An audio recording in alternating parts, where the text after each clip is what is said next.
Tiff here from Eater's Digest on WMBR. I just got back from seeing Kurt Braunohler at Johnny D's in Somerville, and we sat down before his set to talk a little bit about some of his favorite foods from New Jersey and also about eggs. So I realized in this interview that I make a reference to this joke called Sad Snack that he used to do.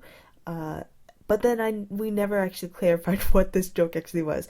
So for those that have not seen it, essentially he would take out a hard-boiled egg that was in a shower cap purportedly from his hotel room, and he called this the saddest snack in the world, and then would proceed to eat this hard-boiled egg on stage while reading tweets that got no responses. So that's what we're talking about when we say sad snack. So thanks again to Kurt for doing this interview, and I hope you enjoy it. So I'm actually super excited to interview you because you're from New Jersey. You're the first person I'm interviewing from New Jersey. That's crazy. We're everywhere. Yeah. We're everywhere, are we? Yeah, Jersey kids. That's like the most populated state, or the most densely populated state. Okay. But I mean, I always thought Jersey kids were everywhere, but then I realized I had only lived on the East Coast because they're not in California. No, they're not. Wait, so you're based in LA now, right? I just moved there 2 years ago. So you're from Neptune, Mm-hmm. I looked up. So Neptune and Asbury Park. Okay, so Asbury Park, that's essentially really the Jersey Shore, right? Yeah. So do you have a favorite type of boardwalk food or things that you like Boardwalk food, I'm trying to think. You know, it's as like...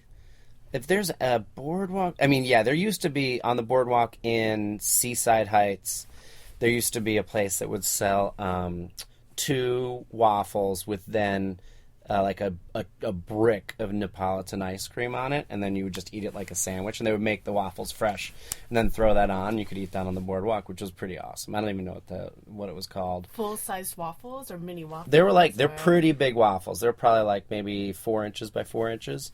And then, but now in Jersey, my go-to, there's a new, in Asbury Park specifically, because Asbury Park's kind of exploded with food. Mm-hmm. It's kind of like, I would say for the area, they're like the place for the best food.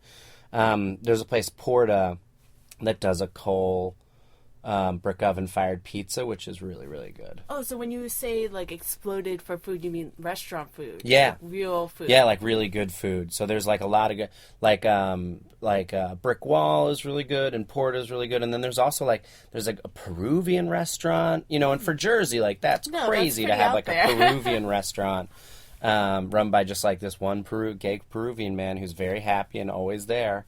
And it's excellent food, too. And I can't remember the name of it. My mom would kill me. I was going to say, what happens to Asbury Park when it's not the summer?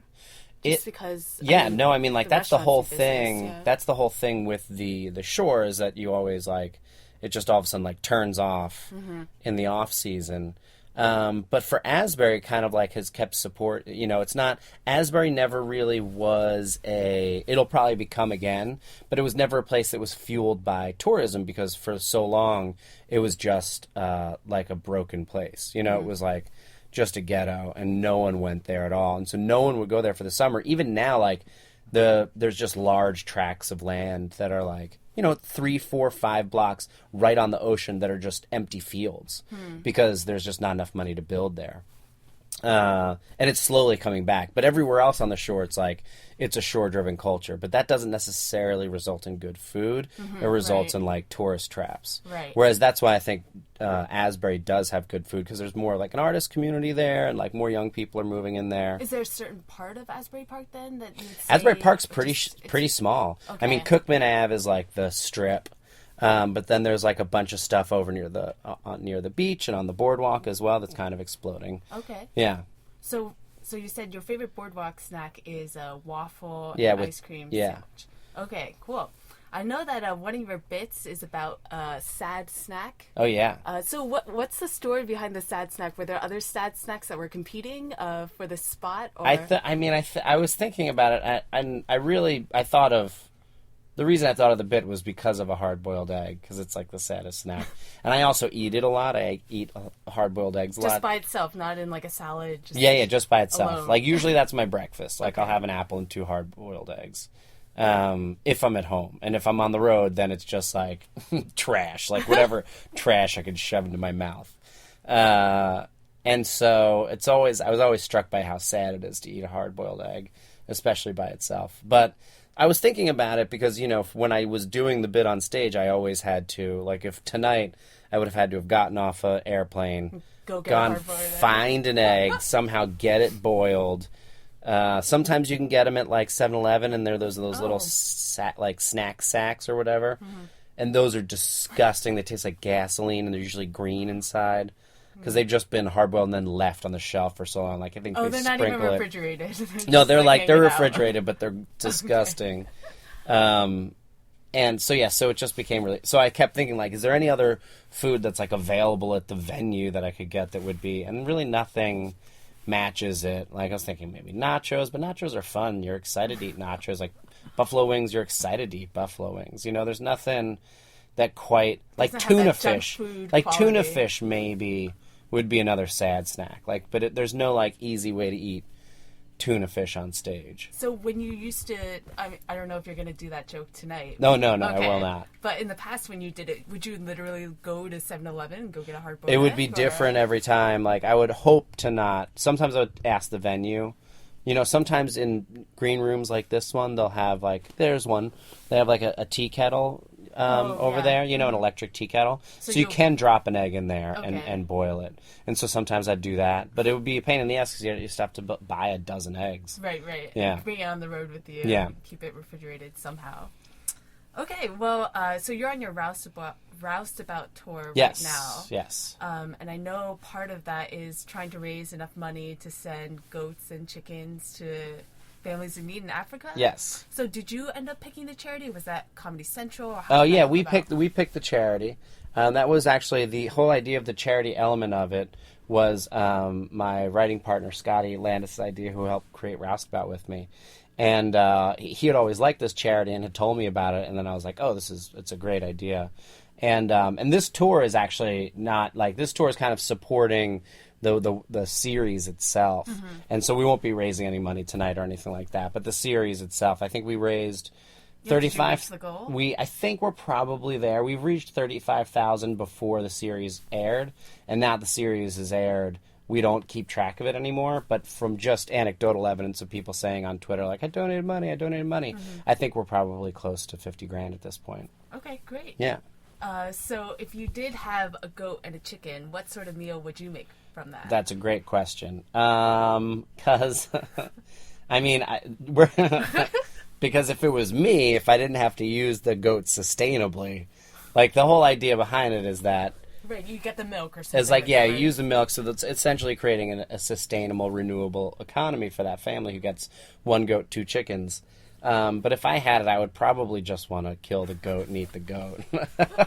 And, like, have, like, curried goat. Yeah, that would be really nice. That's the only thing I've ever had with goat, curry. I've had, I think I've had goat milk, and I've definitely had goat cheese.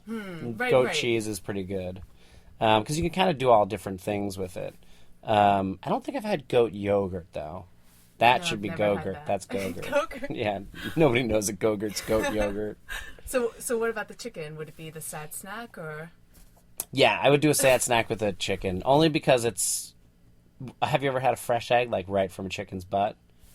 Like, raw, or what do you mean? No, like eaten one, like, cooked one that was, like laid that egg that day. I used to date this woman who had 25 chickens. Wow. And so we ate fresh eggs all the time. It's totally different. The yolk is like orange. It's almost like a orangey red. Mm-hmm. It's not yellow at all. Wow. And it tastes so good. It's amazing. That sounds awesome. Yeah, get a fresh chicken egg. Why does she have 25 chickens? Because she was a fucking lunatic. Oh. That's why. All right. Okay. Well... So you're living in LA now, right? Yeah. So do you have any favorite restaurants or recommendations for where to go in LA? LA is not a diner's paradise. It really isn't. Coming from New York, where Coming from New Jersey, diner. That's not what you meant. I meant like dining experience, but yeah, Jersey diners are the best. It's not as good as New York City, really. I'm trying to think where, I live in Los Feliz, and so there's these 2 go-to restaurants in Los Feliz that are very good, Little Dom's and Mess Hall. And they're fine. They're expensive, though, and they're, like, fine dining. Mm-hmm. I would say that the kind of surprise for me was like I've had a lot of good Thai food, but there's this one place in LA in Hollywood called Jitlada, and that has Thai food that I've never had before, and it's excellent. Like kind of these like big weird omelets that are like incredibly spicy and stuff. Like it has really unique Thai food that I've never experienced, even when I was in Thailand. And so yeah, I would recommend Jitlada. So even ethnic food is like you're really all for the eggs. Yeah, it's all for the eggs. Okay, cool. Yeah. So yeah, I mean, LA is known kind of for more ethnic food, right? It really depends. I mean, like, I just had some good, I mean, it's got a big, huge Koreatown, so there's a lot of good Korean barbecue. I just had, like, actual charcoal Korean barbecue there, which was excellent. The Korean food's good. Mexican food's excellent. The Mexican food is excellent. I always used to complain when I lived in New York when people from California would be like, oh, Mexican food here isn't as good. I'd be like, fuck off. Like, there's more Mexicans living in New York City than there are, like, in the rest of the country. But when you go to California, like, the Mexican food is different. It's totally different. And it's simpler, and it's just the flavorings of the meat. That's what makes it good. There's no, like, nobody gets fancy with anything. It's just the meat flavoring is out of control. So, after having moved to LA, are there certain types of foods that you really like to get when you're back on the East Coast? Back on the East Coast, a bagel. A bagel. Yeah. Totally 100%. New York Deli bagel. Bagel, and when I'm in Jersey, pork roll, egg, and cheese. What's that? Pork roll? What part of Jersey are you from? I'm from Morris County. Yeah. You probably call it Taylor ham. Oh, yeah, okay. Yeah. So that's a split between North Jersey and mid and South Jersey. So we call it pork roll. Pork roll. And it's Taylor ham. Okay. You guys call it Taylor ham, we call it pork roll. Just the ham. It's just that round ham that they fry and put it on like a breakfast sandwich. Oh, right, okay. Yeah. And so yeah, like it's literally there's like a dividing line between Taylor ham and pork roll. But also it only exists like in that little pocket of like the tri-state area. Like people elsewhere don't know what Taylor ham is either. But I love pork roll, egg, and cheese. And it's also a great title of a Ween song from back in the day. All right. Is there a particular place in Jersey that you would recommend for that? Or just for a pork roll, egg, and cheese? I mean, yeah, any diner would have it. I actually do like the one at Quick Check. Quick Check has a good pork roll, egg, and cheese. Just any Quick Check? Or? Yeah. Okay. Yeah. That's good to know. And there's some Welsh Farms. Do you know Welsh Farms? No. I don't know if they still That's exist. That's a brand, right? I didn't. It used to be like it used to be kind of like a Quick Check. Oh, okay. Welsh Farms. No. Yeah. I know Wawa. Yep, classic Wawa. I bet you Wawa has a good one too. Yeah, probably.